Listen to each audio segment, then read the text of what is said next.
Brian, will you start something? Sure. I pledge allegiance to the flag of the United States of America and to the republic for which it stands, one nation under God, indivisible, with liberty and justice for all. Kathy, would you open in prayer? Certainly. Dear Heavenly Father, we thank you for the blessings of this day. We thank you for the blessings that you've bestowed on each and every one of us in this county. We ask for your continued guidance and wisdom as we make decisions today that will affect this county. Lord, we ask all of this in thy heavenly precious name. Amen. Amen. Thank you both. Thank you. And welcome. March 31st, huh? That's it for March. March 31st meeting. Yes. Blowing out with the wind. Welcome to our visitors. Welcome to those watching on Facebook. We are going to get started with our meeting with the approval of the minutes from our special meeting on March 29th. Before we approve those, I want to once again say thank you to Valley Township trustees for allowing us to spend time in their building and to conduct an evening meeting. It was a good time. We had a great update from Kenny Bowman from GLOW, so thank you for that time. With that, can I get a motion? Sir, I make a motion that we approve the minutes of March 29th as submitted by our clerk. I'll second. Mr. Davis. Aye. Ms. Coleman. Aye. Mr. Powell. Aye. In the matter of Emergency Management Agency request to purchase Mark's radio upgrades to meet Mark's standards. So we have some radios that need upgraded in our Mark system. This cost is the amount of $9,962.99. There are 3 upgrades listed in your notes. Any comments or questions? Hearing none. Motion to approve. I will second. My understanding is he was also going to be using existing EMA funds to do this. That's correct. All right, so, yeah. Ms. Coleman. Aye. Mr. Davis. Aye. Mr. Powell. Aye. In the matter of approving payment of the regular schedule of accounts for the various funds, moral obligations, and the then and now certificates in the total amount of $856,050.79. Any questions on the docket? Hearing none. Can I get a motion? I'll make a motion to approve. Thank you. I'll second. Mr. Davis. Aye. Ms. Coleman. Aye. Mr. Powell. Aye. In the matter of request for appropriation of funds. Any comments or questions on item number 4? Hearing none. Motion to approve. Second. Ms. Coleman. Aye. Mr. Davis. Aye. Mr. Powell. Aye. In the matter of satisfaction of mortgages for the CHIP program. This is a satisfaction mortgage bearing the date of March 14th, 2013, given by Allison Staggs to secure a payment of $15,000 recorded in volume 372. And satisfaction of the mortgage in the dates of April 30th, 2013, given to Allison Staggs to secure the payment of $13,874. That was recorded in volume 384. They have been fully complied with, and the same is hereby satisfied and discharged. Any comments or questions? I think it's great that our CHIP program continues to help low and middle income families in our community remodel and rebuild their homes. A lot of our citizens are on fixed incomes, and the CHIP program allows and helps to do just that, to replace windows, make their homes more energy efficient, sometimes wheelchair ramps, replacement of floors, placement of different systems within the homes, and this helps individuals be able to stay in their homes, owner-occupied homes, and it's pretty good work. Pretty good work's been done over the years. It's pretty amazing, some of these houses, what they look like when they're done. But we use local labor, and they do a great job, and it also helps support jobs on the other side of it. So it's a very good program. Thank you to our clerks who do a wonderful job administering our CHIP program. Way to go. And we appreciate them very much and appreciate having these mortgages satisfied. Any additional comments? Yes, sir. Hearing none, can I get a motion? I'll make a motion to approve. And I'll second. Mr. Davis. Aye. Ms. Coleman. Aye. Mr. Powell. Aye. In the matter of support letter for growing Lucasville opportunities regarding the Ohio Department of Natural Resources Recreational Trails Program Grant. As I mentioned at the beginning of the meeting, we had an update from Kenny Bowman of the GLOW Group, Glowing Lucasville Opportunities. and their park entertainment venue there at the Valley Township property. We made them aware of the Recreational Trails Grant Program. They've already had it in their master plan for 2 trails. One paved that allows access to all to get out into nature and to enjoy that space, and then a secondary trail that's more of a hiking trail. This grant is essentially a letter of support. They are going for the grant.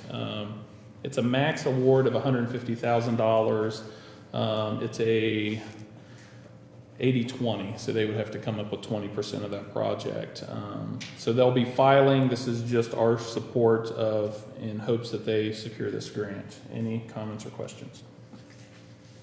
I appreciate their work, their hard work, diligent work on this project. The Glow Group's done a great job, and if you haven't had a chance to be out there in Valley Township and what they're building up on the hill, they're going to be building. It looks like they have their base created where they're going to be working from, but it's really to have an ADA trail to where anyone in wheelchairs or mobility scooters, they can literally get out into the woods and experience nature and you know, especially during fall out there, it's going to be beautiful. So it should be a wonderful thing. Plus, we had an opportunity the other night to see the plans for the part that we're part of is the shelter house, which is actually going to overlook the amphitheater, which I was really excited about. How it's going to be a gazebo-like round shelter house, and it's overlooking what's coming, and that's the amphitheater, which is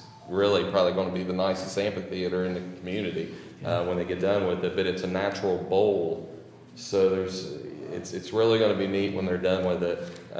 So that's coming. That's coming to Lucasville. So it's pretty exciting, and they're going out and doing the legwork. I really like that when they come to you and say, you know, we just need a letter of support. We're doing the legwork on this thing, and help us out. And we're like, yeah, of course. So it's a great thing. Kenny and his crew's doing a good job. I'll just add that they've done a tremendous amount of work ahead of time, and they're moving forward. Everything's just falling into place for them, and I'm so proud of what they're doing out there. Thank you for those comments. With that, can we get a motion? I will make the motion to approve. Second. Ms. Coleman. Aye. Mr. Davis. Aye. Mr. Powell. Aye. In the matter of real estate purchase and sale agreement between the Board of Sauter County Commissioners and Fifth Third Bank National Association. Been busy over the past, it's been going on almost 2 months, it seems, that the board allowed me to start negotiating on the behalf of the county for the Fifth Third building on Chillicothe Street. The initial price for that was $570,000 for that location. We were able to negotiate down to $418,000. This is now, we did sign a letter of intent to lock in that price, and then we've been going back and forth with our prosecutor's office on a purchase agreement and a sell agreement. We still have due diligence to do in terms of somebody getting in there and looking through the building, but this is moving us towards closing. This is a huge project. This is an opportunity to provide economic development in our downtown area. So often we talk about manufacturing, which of course we need, of course we do, but then Jobs Ohio also looks, are there any back office offerings? And this gives us the ability to have a different product to offer economic development as he walks in. Economic development to try to generate more jobs into the community. Fifth Third has been great to work with throughout this process. The real estate agent has been great coming back and forth. I think, and I mean to speak for them, I think they see the value in the county being able to acquire this property.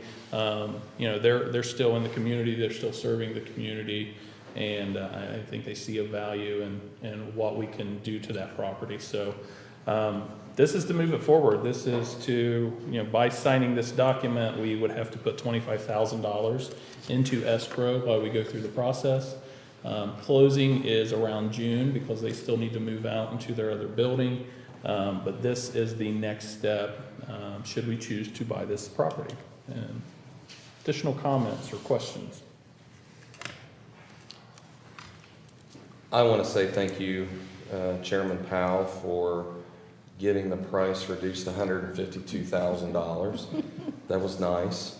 That was pretty amazing, and appreciate your I tried to get it lower, negotiations. but- I know, yeah, yeah. But I appreciate your negotiations. I know, in talking with Jobs Ohio on this, there's some keen interest in what's happening. So, you know, at one time, there was an entity here in our community that was looking at that building to purchase, and that fell through, and Jobs Ohio was very much involved with that attempt. We feel confident by securing this building, we'll be able to market and fill it, and that's the goal. So I appreciate your efforts, and you know, revitalizing the downtown is a very urgent need, and we need to make sure that we have people on Chillicothe Street, as well as 2nd Street, as well as everywhere across their city, across Portsmouth. And the more people you can put uptown, I'll just call it uptown. Yeah, uptown. I think the stronger your ability will be to develop the rest of Chillicothe Street. More bodies you put uptown, you're going to have people looking at restaurants. You're going to have people possibly looking at office space, not just in that building, but also in surrounding buildings such as PNC. The other thing that excites me is the close proximity to Ornet with broadband backbone. That'll be huge, and of course that is the broadband backbone that feeds Shawnee State University as well. And we'll open up opportunities for companies that are looking for strong broadband access. So again, good move. I think it'll ultimately pay off, and we'll work hard to make sure that happens. Any additional comments? Yes, sir. All right, with that, can we get a motion to move forward with the real estate purchase and sale agreement? I would make a motion that we approve that. I'll second. Mr. Davis. Aye. Ms. Coleman. Aye. Mr. Powell. Aye. And that's everything on the agenda.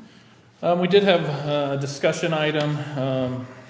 You know, we received a letter from our judges, it's been a couple months ago, regarding indigent defense.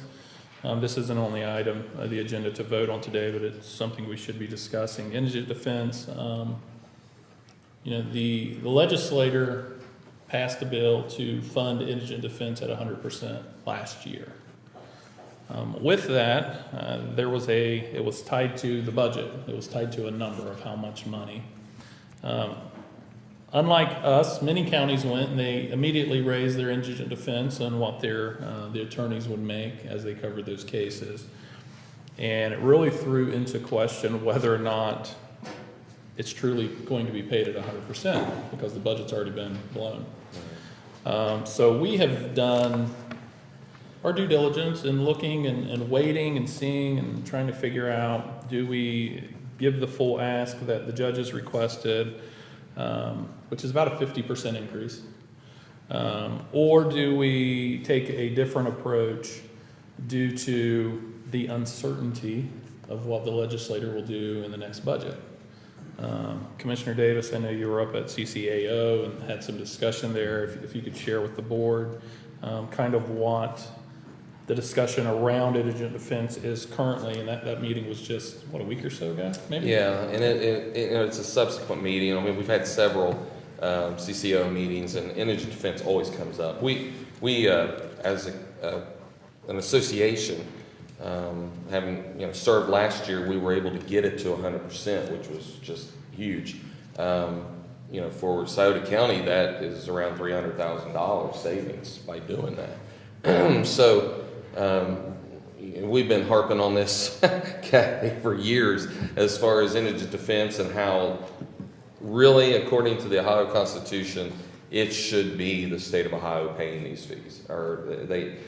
When the Ohio Constitution, and I know I sound like a broken record, but I'll say it again, when the Ohio Constitution says the state shall provide for, well, that don't mean the county shall provide for, but unfortunately, the state has taken the position that, well, we'll just ask the counties to pay for it.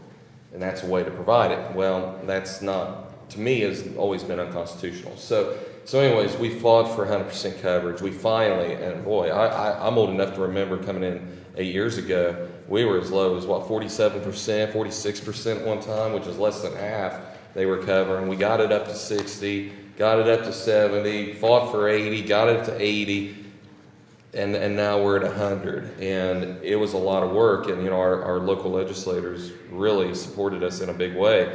Brian Baldridge, having been a former commissioner, knew exactly what this meant for the county. And Terry, having worked for the county as well as coroner, and now being state senator and House rep before that, and actually was part of those little incremental increases,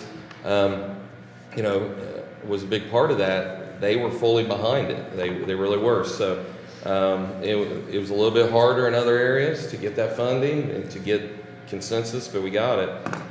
But in our meetings, and them increasing the rate, or at least what was suggested by the Public Defender's Office, when everybody jumped on board, not everybody, several counties did it, what we were told was that through everything, $40 million in the red, because everybody, the projection, what was provided wasn't exactly what was enough to cover. So we were told in the meeting that there was a really good chance that was going to be rolled back a percentage. Nobody knew how much. So in our last meeting, people are still nervous. People are still wondering what's going to happen in the capital budget. We have some legislators saying, "Oh, you're good." Others aren't being as committal. And because of that, you have to proceed with caution, because you don't know. We can go at the full amount and the state pay it, but I'm old enough to know what the state provided. The state giveth and the state taketh away. I mean, I've been down this road too many times. So, and we've seen this way too many times. We've seen the up and down flow. And I will tell you right now, if we, as the state of Ohio, were to enter into a recession, if we were to go into a recession as a country, which some economists are saying may be coming with inflation and everything where it is right now, there's concerns in that case. I will tell you that one of the first things that the state of Ohio will look at will be indigent defense. I mean, it automatically happens. I know it will, and unfortunately, no one has a crystal ball. So what a lot of people are doing, Chairman, is they're taking an incremental look at this. They're a cautious approach, maybe doing a little bit, and then wait and see, kind of like what you're talking about. And then once we see more than a year history, then we, maybe do a little bit more. But it's very much an incremental approach, and one that seems to be more fair and is being accepted a little bit better by a lot, especially the rural counties, and we count ourselves as one of those. So anyways, just interesting. I mean, we've discussed, if you're comparing surrounding counties, it's not necessarily apples to apples. Some of them are at that $75 range, but the problem is they're also public defender. There's limits on what you can charge for and things like that. You actually have to go under contract, and when you go under contract, they get a share of that money. So it's not exactly apples to apples, but we've heard them loud and clear. I think. I mean, I think we've heard our lawyers and Bar Association. Yeah, Bar Association. Yeah, sorry. And it has been, I think 2016 was the last time there was an increase. So, and we did it then because we had not done it prior to that. The commissioners had not acted on it since, I believe, Jen, correct me if I'm wrong, I think it was 1998. It's a good while. Wow. Yeah, so it was pretty, it had been a long time. So anyways, that's it. That's it in a nutshell. I think we ought to have a robust discussion on this in here and talk about this more and see what we can do. Well, and I'd like the judges to be involved with that, because they did send us a letter, and I'm sure they were, well, I'm not sure, but I'm going to guess that they were under the impression that when the state legislature says 100%, that means 100%, whatever it is, and they'll pay it. Yeah.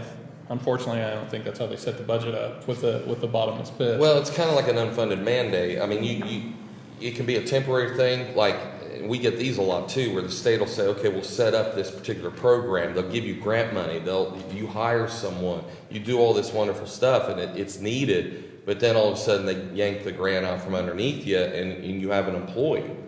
What do? Well, what you're supposed to do is if that grant goes away, then that position goes away, and a lot of times there's this back and forth on, well, we can't do that. We've had this person, they're doing this job. That's a tough thing to deal with. Well, it's the kind of the same thing. When this particular issue is one of the worst, is that when it ebbs and flows, then you're especially when you go to 100% and then you give raises as a result, and then it goes back down. What do? Because it is hard. It's easy to give. It's hard to take away. It is in anything in life, and so it's something we really need to watch closely, and we'll get it. We'll get it right. We'll get it right. And if it be the board's pleasure, I would like to talk to the judges and kind of give them some of this insight, and I would like to be able to move on something within the next week or so, because I do think our Bar Association deserves answers. I think they deserve to know kind of the thought process and what's coming. But you're right. Is it the big bang approach and then you have to claw it back a year later, or is it a conservative, incremental roll in that limits the risk to the county should something change? I think that's the fine balance that we're going to be looking at. So once again, no discussion, no decisions made today other than to have the discussion, because I know we are all getting questions about it. But I would like to have something finalized within the next week or so. Okay. Any additional comments on this item? All right. Well, any questions on the agenda? Betty, let's make sure you get a mic, Betty. On the agenda, please give us a summary of the itinerary for scheduled meetings this afternoon. Do all commissioners attend these meetings? Yeah, so we have the opportunity to attend all meetings if they're on our scheduled agenda. Our 11 o'clock is with the grant awardee for the broadband expansion, Southern Ohio Communications Services. Is that what the S stands for?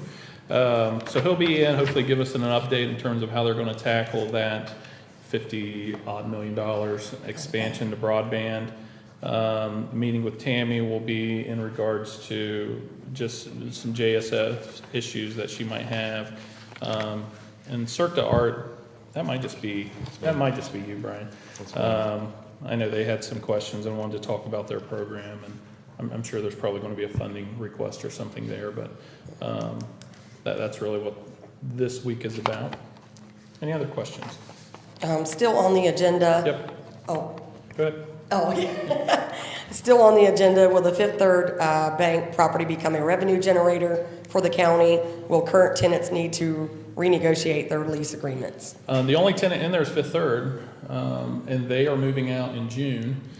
In terms of a revenue generator, the goal would be to generate back office type jobs, and quite honestly, it's a job creator, which ultimately does generate revenue in terms of taxes for the community, and it revitalizes Chillicothe Street. I mean, you see money follows money, so people will see if there's investment happening in one part of the city, and we've seen this time and time again, there'll be other people that start investing around everything else. So it's it's very much a positive momentum play, and as Commissioner Davis said, we're right there with the OrNet that has the access to broadband that you can't find hardly anywhere else, quite honestly, in the state, because that trunk is going straight through that part, well, past the property down to Shawnee. So anybody else want to share anything on that? Any thoughts on that one?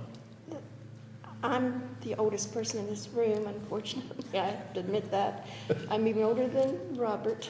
Oh, wow, Robert. But I can remember when downtown was a booming, there were shops and restaurants, anything you desired from 9th Street on down to 2nd. Shawnee's doing improvements on the lower end, and it's this would be a great thing. And in my lifetime, before I leave this office, or even after, I would love to see that happen again. And it would be such a great thing for the county as well as the city. So we think it's a good move. Anything we can do to bring economic improvements to the county, we will do. I think the last thing I'll add, it's actually pretty, I know it sounds like a big number, it's actually a pretty cheap investment. When you look at the building we're building out at Memphis, and we're talking millions of dollars, versus the 65,000 square foot office space, it's gonna cost $418,000. So in terms of you couldn't get even close to building that building for the same amount. So it's a good win for the county in terms of just the cost. And we have the funds. Thank you mostly to Commissioner Davis, Commissioner Coleman, and Commissioner Crabtree that we're in a financial standing where we can do things like this. And that's the importance of being fiscally conservative. So then when opportunities present themselves, we have money in the bank that we're able to act on. The funds for this will be from the MCO. The MCO money was given well before I was here, and through the commissioner's wisdom, they did not do what every other county did and go and spend all their MCO money. So thankfully, this county still has MCO money sitting there, so it's not even coming out of the general fund. So once again, if there's an opportunity to revitalize economic development, create more jobs, this is a good play, and it's a solid building. I know we all individually had the opportunity to walk through it. It's a good space. It needs some work, but for the price, it's a good win for the county. It's basically ready to move into. It's Yeah. the offices, Building's everything's awesome. set up perfectly. It's incredible how good a shape that building is in. It really is. And when I went upstairs, I was looking around and I was like, wow, this is nice. It's real nice. And there's some work that needs to be done on the top floor. But overall, the building is in very good condition. Fifth Third has done a good job of doing that. But there was a decision made. Robert, you probably remember this. It was probably about a year and a half ago that Fifth Third had their tenants leave. And they were preparing for this. They were preparing for this then. So yeah, that did resolve a lot of potential problems. It really did, because they had already done that.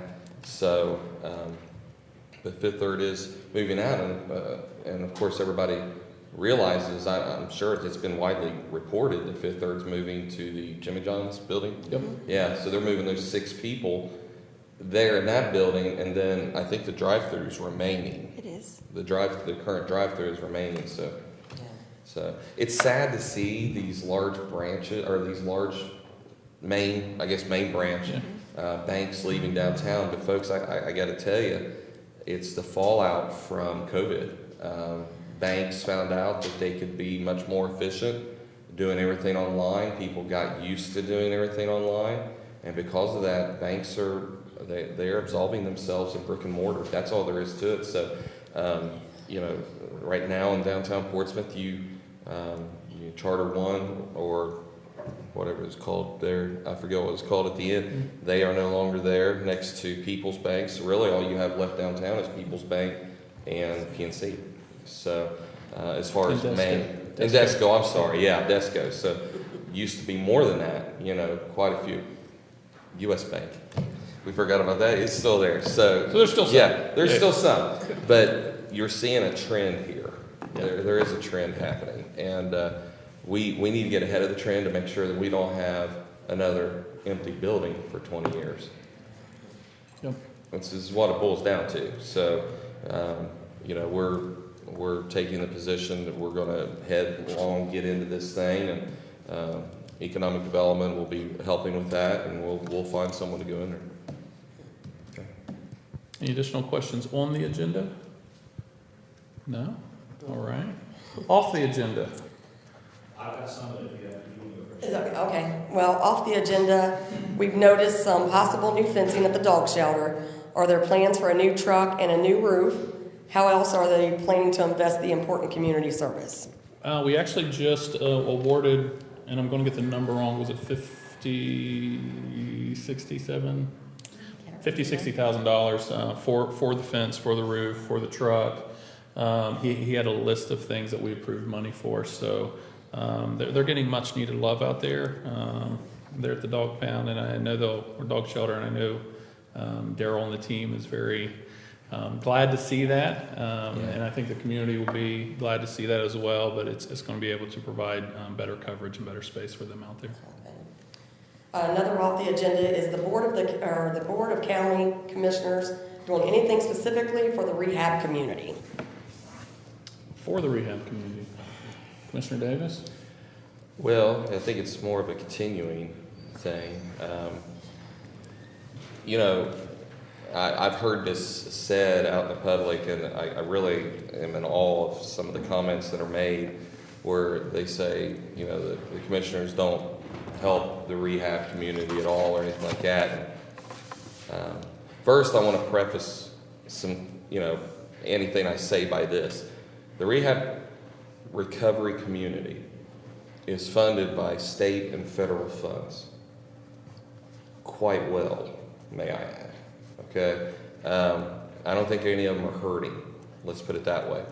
But there are certain things that the commissioners can do to assist and have done over the years. I know when I first came in as commissioner, TCC, the Counseling Center, Compass Point Housing, they had 3 divisions there. When Ed Hughes was still CEO, and actually right before I came in, I remember there was discussions already going on about the Fifth Street Second Chance Center, which is Second Chance Center now, but there was discussions by Mike Crabtree and Doug and even Skip at the time, Skip Wright, and Doug Coleman, about that building. And of course, that was the former juvenile detention center that was shut down because the county was in so much dire straits prior to that and fiscal emergency and everything else, and they eventually shut it down. It only operated, gosh, I don't know if it operated 2 years, but they shut it down. Pristine building. And they had worked out a deal when I first came in. There was a deal signed for them to occupy that building, to help those in the recovery community, have a place for housing. And really what's amazing is that was 8 years ago, and TCC was very much in its infancy. It really was. It was a shadow of what it is now. And I remember sitting in those meetings and talking about that, and they took that over, and Compass Point Housing was the one that oversaw that, and it was quite incredible. There was a lot of individuals who received help in that facility, thousands probably, if you had to put a number to it over the years. They could better tell you that. So they handled maintenance, it's always good in a building to have an occupant. If you allow a building to sit empty for too long, a lot of times a building will start to decay. With lack of air conditioning, lack of heat, you'll start having panels fall out of ceilings, you'll start having paint crack on walls because of the extreme temperature fluctuations. You see it all over. We see it all over this town. So we thought it was good to have someone in the building, number one, and also someone in the building that was responsible for the maintenance. So they actually, we would go over and change light bulbs, stuff like that, but it was very minimal as far as what the county did. But they would take care of a lot of the big maintenance items, and that was part of the deal. And the price for that was $1 a year. I mean, they literally got a lease for $1 a year. So with that, all these people got all this help in a county-run facility, and actually there was still a bond being paid on that too. So the taxpayers were paying that bond. So there was a great investment by people into that facility to help people in the recovery community get help. So it was very big. And that continued until right before COVID. And then they advised that they were going to move out. We did increase the lease. We did. We said, look, I think it was 6 years at the time, 6 years. Matter of fact, the original discussions, there was parts of that were like, look, at some point, we're going to have to charge for this. Even that lease was half of what the going commercial rate was.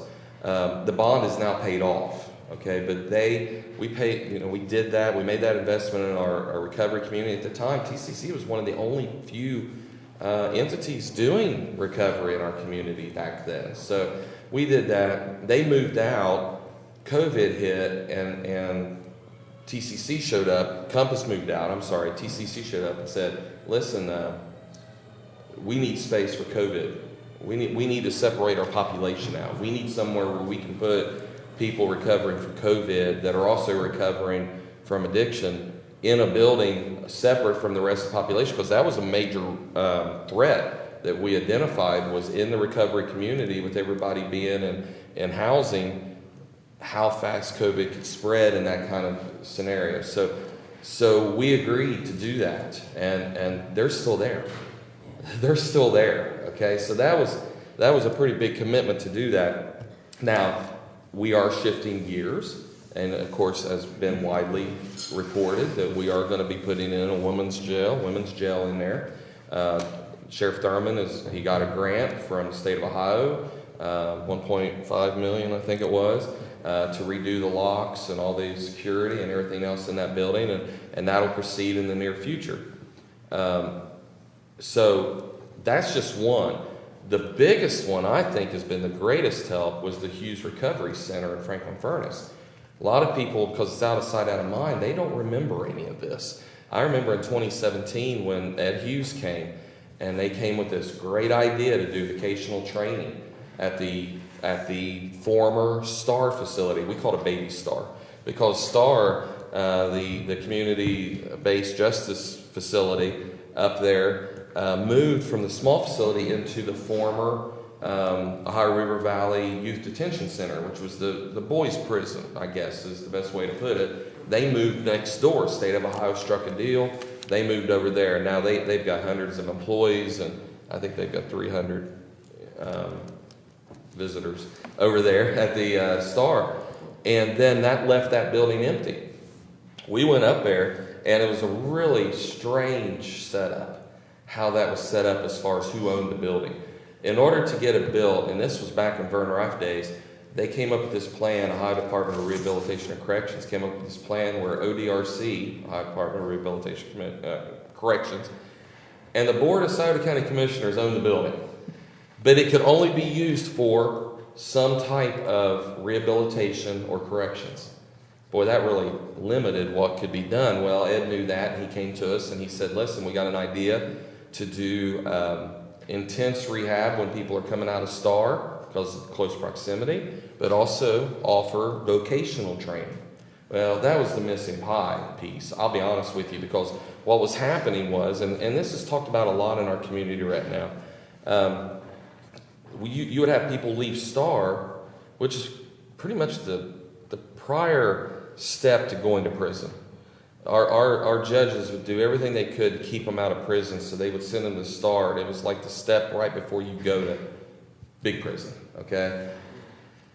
And they came up with this plan. We're going to do vocational training.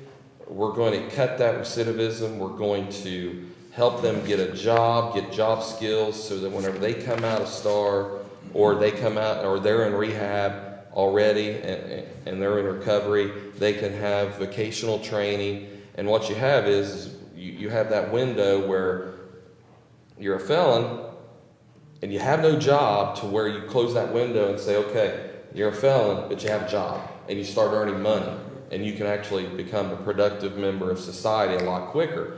We thought it was a great thing, and so we worked with them to make that happen. I still remember talking to Chris Galley at the state level, and one of the attorneys, and we made that happen. That was a difficult process. It took a lot of entities coming together, the sheriff's department, all of the various law enforcement entities, our judges, everybody coming together and saying, we support this move.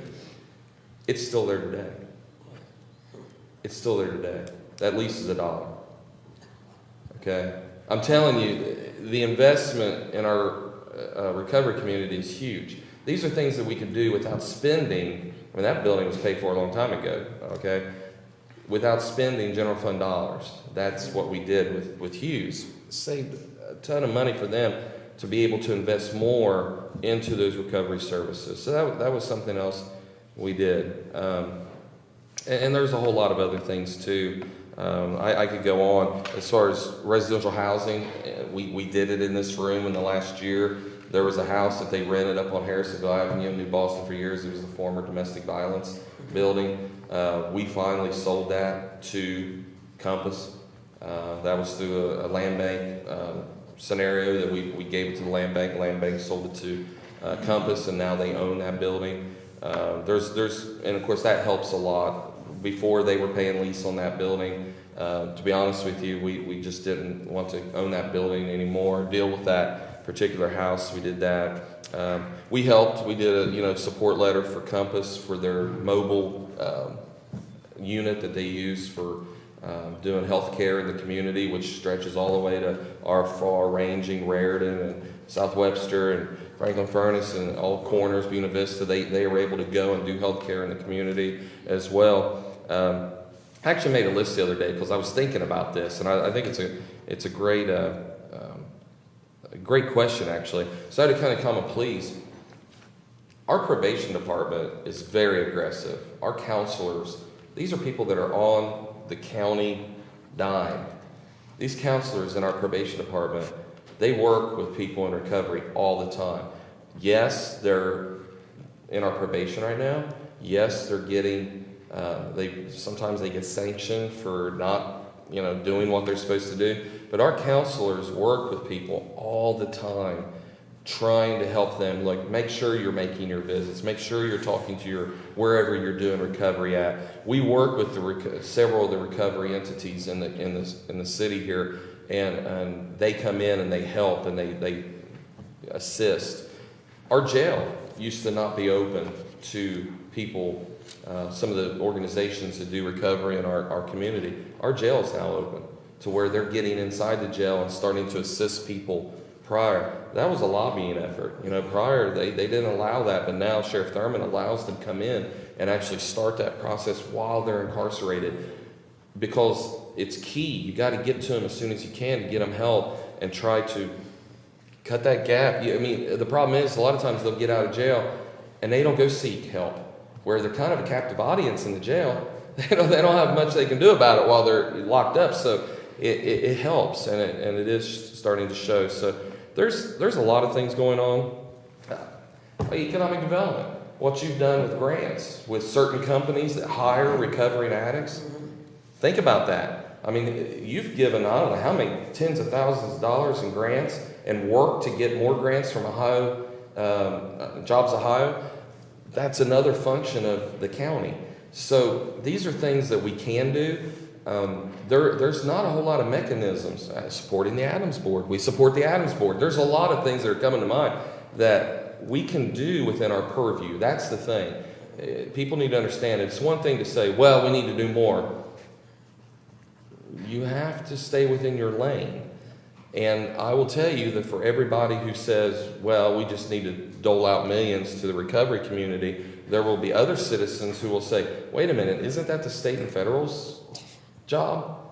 Okay, so we have to walk that tightrope, and there really isn't a mechanism, and I can tell you this too, and I will say this, I don't know of any request we've received from the recovery community for funding. Do you know of anything? No, been here 5 years. I've been here 8. Okay, but there have been requests to help with facilities and other ways to help them. They haven't asked for direct funding. Okay, so there's indirect and direct, and there's ways that we can help, and there's ways that we can assist.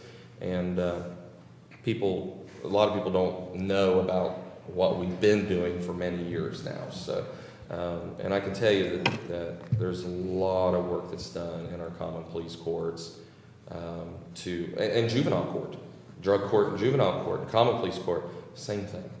There is a lot of work that's done to try to cut the recidivism, get them sober, get them clean. Addiction's got a lot of forms. It's not just drugs. There's a lot of forms on addiction, and mental health services, crucial. All of that's happening. So it's a major push, and all of that means funding has gone, and it's done it for years. And this is the battle we wage, and we wage it with a lot of people in the recovery community and families across our community. I have one last off agenda. Okay. I'm looking like, oh man. Okay. What have you guys done in the wake of the announcement of possible closure of the local VA facility? Do you have any advice for the residents?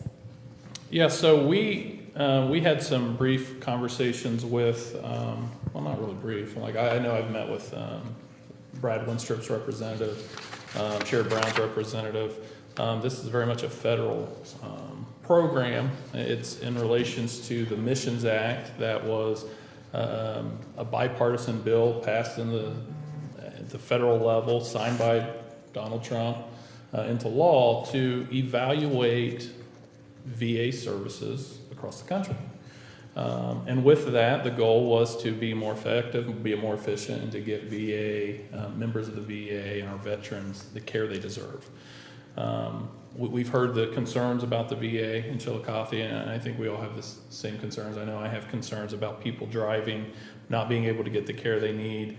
There's still a lot of information that needs to come out, quite honestly. I think across the whole country there was maybe 4 hospitals, period, that they're looking at closing and restructuring. I'm sure there's a reason for that. I'm sure they have a mechanism, whether it's effectiveness or whether it's, population decline or whatever they're looking at. But it's also important to know that in that Missions Act, it allows our veterans to be able to use local services and not have to travel to the VA hospital. So I know of right now veterans that have received all of their care here locally because of the travel. Because if it's outside of, I think it's 50 miles, they can get approval to go right to SMC. They can get approval to go to King's Daughters. And really that's the question, is there a better mechanism to get them the care they deserve quicker and closer? And if that mechanism is them using the local hospital systems, does VA still need to exist? Of course it does. They do a vital service when you talk about survivor benefits and support for our men and women and knowing what they deal with and the effect of being in war, coming back from the military. But in terms of healthcare services, I think there's probably a reason why they're looking at consolidating. Because quite honestly, you can go here locally and get your care quicker.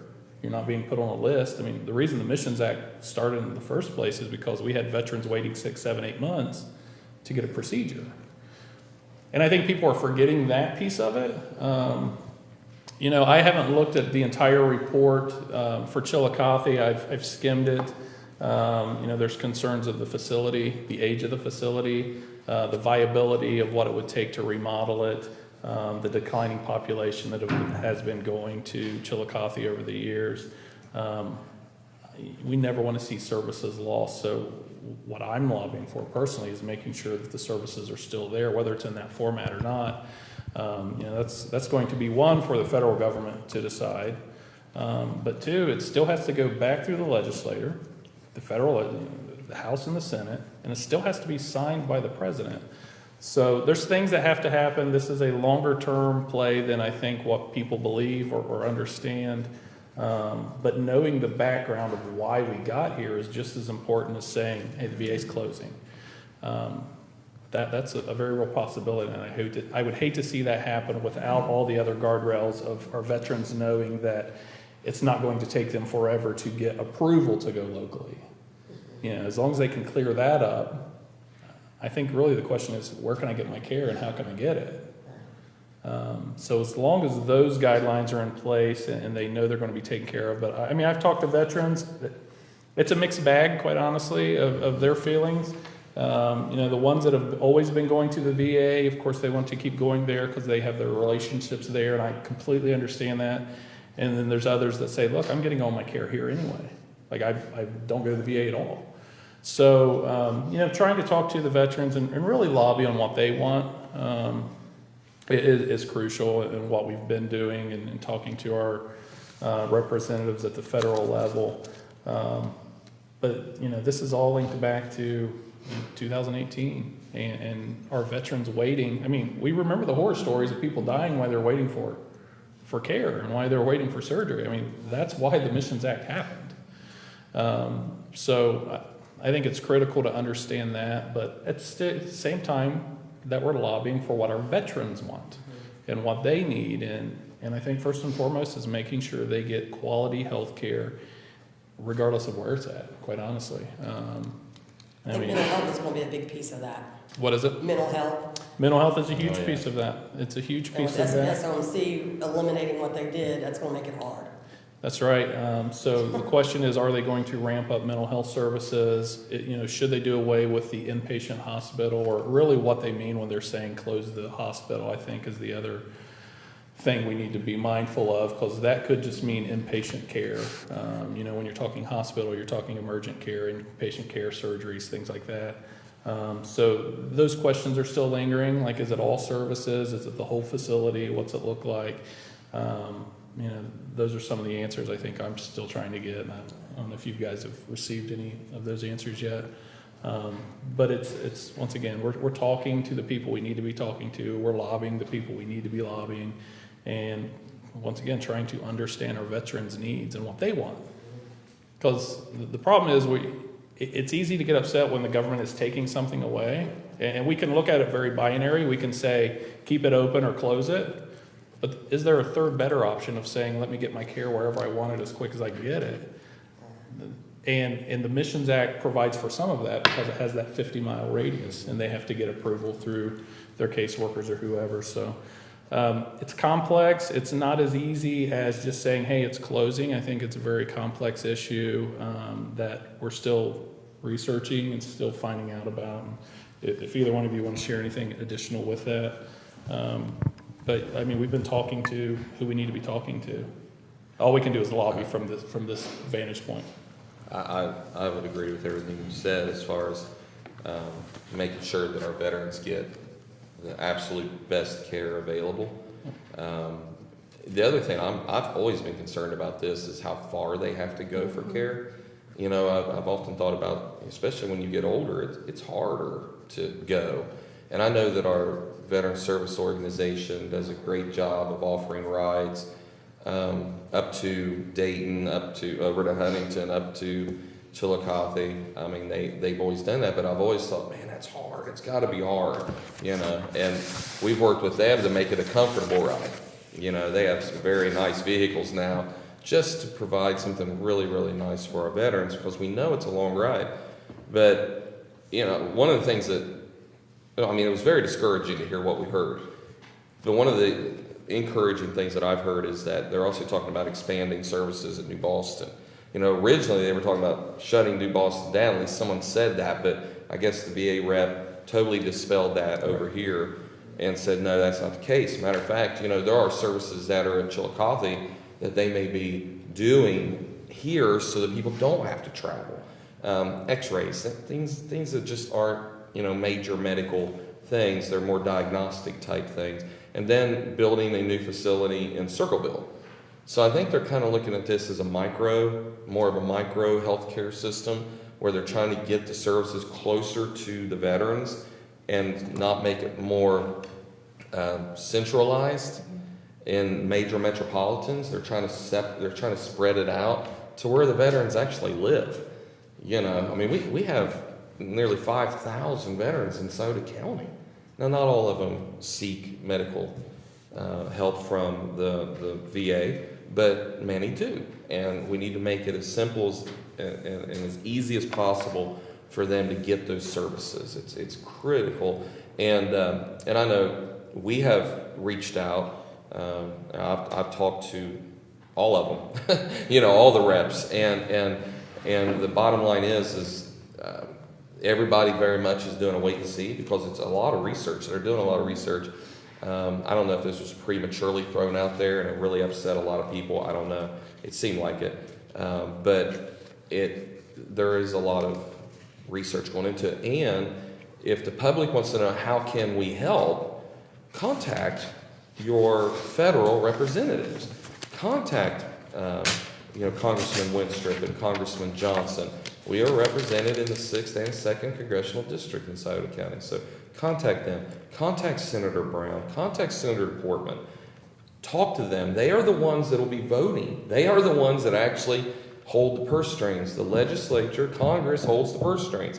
So talk to them. I understand that the commissioners we're the most visible elected officials here. But, and we have a voice, and we agree, and we used it. Trust me, the second we found out about it, we got the same notice as everybody else got. When that one flashing Facebook post came up with the red exclamation points and this was happening, and we were like, whoa, what's that? We had the same reaction as everybody else. But we started making phone calls. I will also add that meeting at the Post was at the same exact time as our meeting here, which made it very difficult to be able to be there. So that Wednesday night, I called Ryan Sheezer and I said, listen, you're a veteran. I want you over at that meeting. And he was there. A lot of people don't realize he was in the room. He recorded the meeting.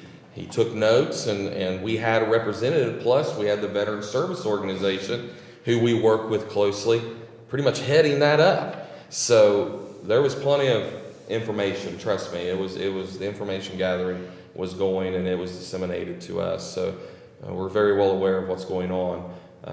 But I hated that they scheduled it when they did, but there was no way around it. So, but anyways, no, we're very much active, very much watching it, and we very much support our veterans and the efforts to make sure they get the best health care.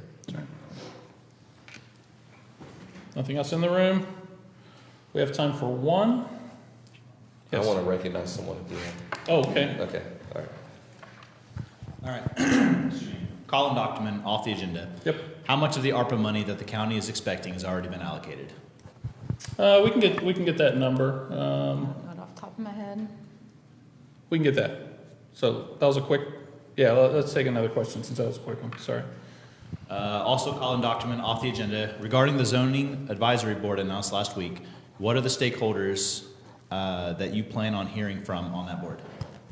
We actually haven't started creating that board yet. My goal would be to talk with our township trustees first to get their insight into potential zoning. The resolution we passed last week was just saying, hey, we can go down this path.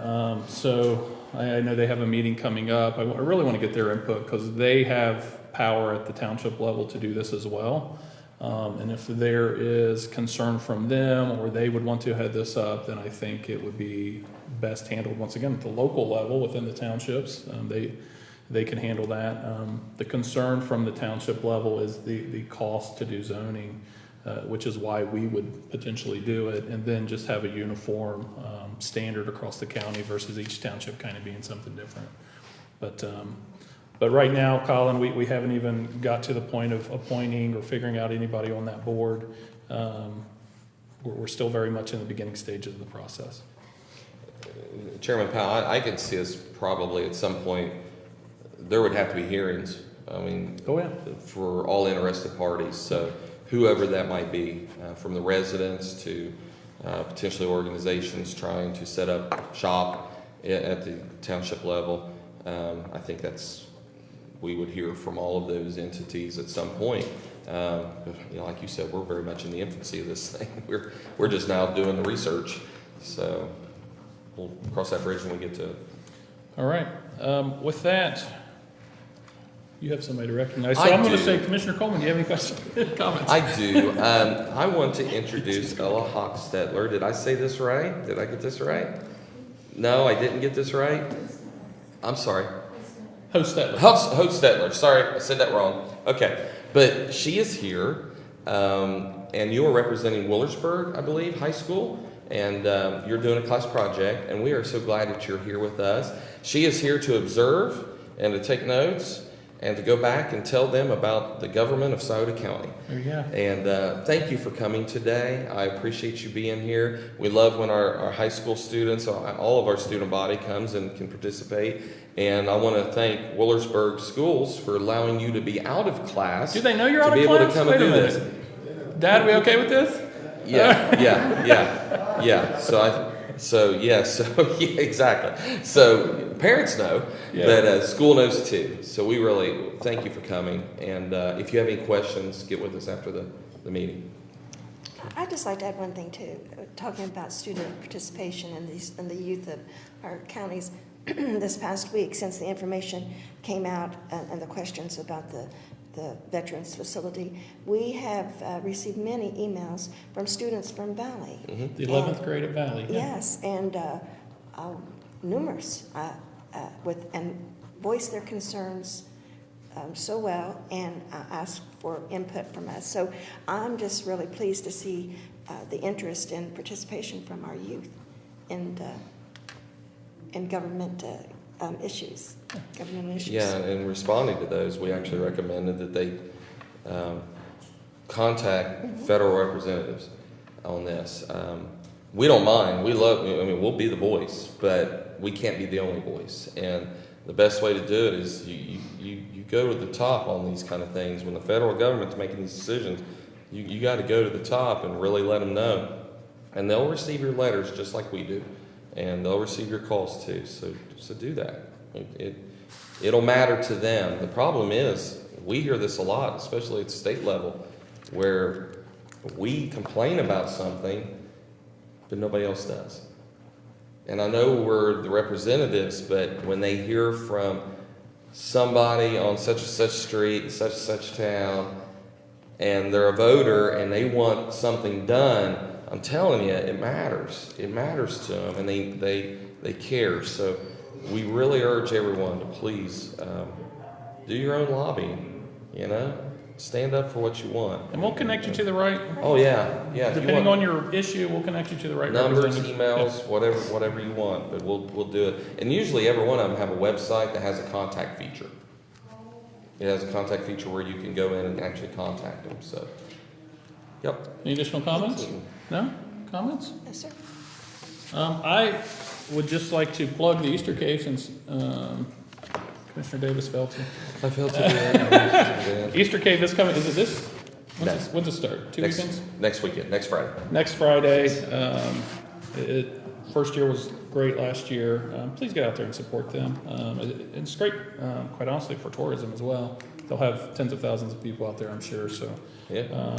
And then It'll be a just bunch. as the weather's getting better, get out and enjoy all of the activities that we were trying so hard to get up and running in nature. You know, it's a critical asset to Sauter County, so please get out there and enjoy those, basically the community. Yeah, on the Easter Cave, one of the things that's been really difficult to do during COVID, and we had this problem with Easter Cave last year and also with the Christmas Cave, was handicap access. It was almost impossible because we were running on a skeleton crew. It didn't give us enough people to really be able to have our normal handicap days where we could load people on the flatbed trucks, stuff like that, and bring them through. It really broke our hearts because we want to share the story. You know, that's what it was really all about. And but this year, we actually have Luke 5 Ministries that's going to help. And if you'll go on the White Gravel Mines page, you can find it on Facebook. You can find this post too. You can go online and sign up and meet them out at the mines, and Luke 5 Ministries will make sure you get through the mines. There's specific times and dates, and you'll want to get a hold of them, but they are going to help us get people through the mines that are in wheelchairs or have mobility issues. They will help do that. So we're pretty pumped about that. So we're excited to be able to offer that this year. And the last thing in closing, the skate park in Portsmouth has their grand opening. Is that the 9th? It is the 9th, sir. Get out there and support that. It's an awesome project. A lot of grant money went into making that happen. I know Icky Woods is going to be on site. They're going to have some demonstrations. But it's just, once again, it's a nice addition to the community. You can actually go skate it right now, but they're having the grand opening on the 9th. So please get out there and support their efforts. We're seeing recreation come back in a big way in Sauter County. This is just another piece of that puzzle. So with that, Recycle Fest 740 this Saturday at the Sauter County Fairgrounds. If you've got tires you want to get rid of, take them to Recycle Fest out at the fairgrounds. If you've got trash, if you've got documents that need shredded, whatever it might be that you want to, electronics, get it out there. If you have any questions, get on our Facebook page. There's a contact phone number on there. If you have any questions about what can be accepted or can't be, please call the number. They'll be more than happy to help you. But this is another project from the Lawrence Sauter Solid Waste Management District and another opportunity to recycle. They're taking mattresses things like that. Basically everything that gets thrown over onto the side of roads all across Sauter County. This is your opportunity to get it done for free and get it taken away and not contribute to the pollution. So if you could get out there, we had one in Portsmouth last time. We're doing it in Lucasville this time to form a central location, more of a central location, and make it out there 9 to 1 o'clock this Saturday. All right, and don't transport more than 10 tires at a time, please, because that's against the law. But you can come back as many times as you want. All right, so appreciate everybody's participation. All right, thank you for that added update. And with that, can we get a motion? Make a motion to adjourn. Second? Ms. Coleman. Aye. Mr. Davis. Aye. Mr. Powell. Aye. Thank you, everyone, for coming. Yeah, have a good weekend. Yeah,